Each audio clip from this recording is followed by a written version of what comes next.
Maşın bazarında nələr baş verir? Günlərdir bu bazar haqqında gündəmdə olan videolar paylaşılır. Girişi 50 qəpik olan bazarın birdən-birə girişi 6 manata qədər qalxıb.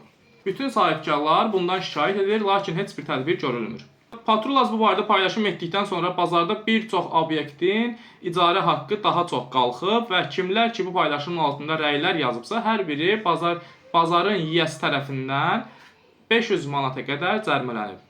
Şlaqbaumla çıxan başqa bir avtomobil saxlanılaraq sürücüdən 6 manat ödəniş tələb edilirdi. Görünən odur ki, narazılıq tək bir vətəndaşla məhdudlaşmır. Bazarın yiyəsi Rasim Salmanovdur deyilir. Lakin Rasim Salmanov haqqında 2022-ci ildə belə bir məlumat yayılmışdı ki, maşın bazarını və bizim marketlər şəbəkəsini satıb, ölkədən 100 milyon manat çıxarıb. 2026-cı ildə isə yenə bazarın sahibi kimi göstərilir. İddialara görə bazarın səlahiyyətli şəxsi Arif Paşayevdir. Əgər Rasim Salmanov 2022-ci ildə 100 milyon pul çıxarıbsa və bununla ittiham olunubsa, necə olur ki, bugün yenidən bazarın sahibi kimi fəaliyyət göstərir? Ehtimal budur ki, Arif Paşayev Rasimi qoruyacağına söz verir və onu qabağa verib rahat yenidən pullarını yığırlar.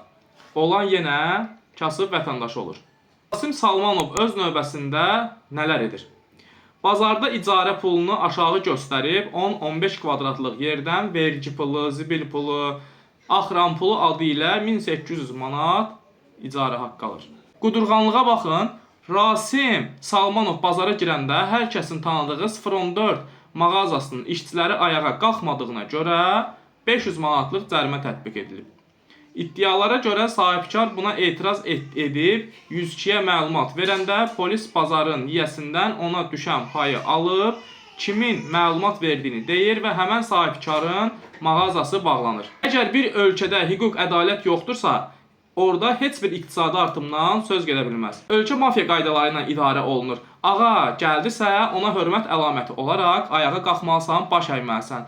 Əks təqdirdə sizi cərimələyə bilərlər.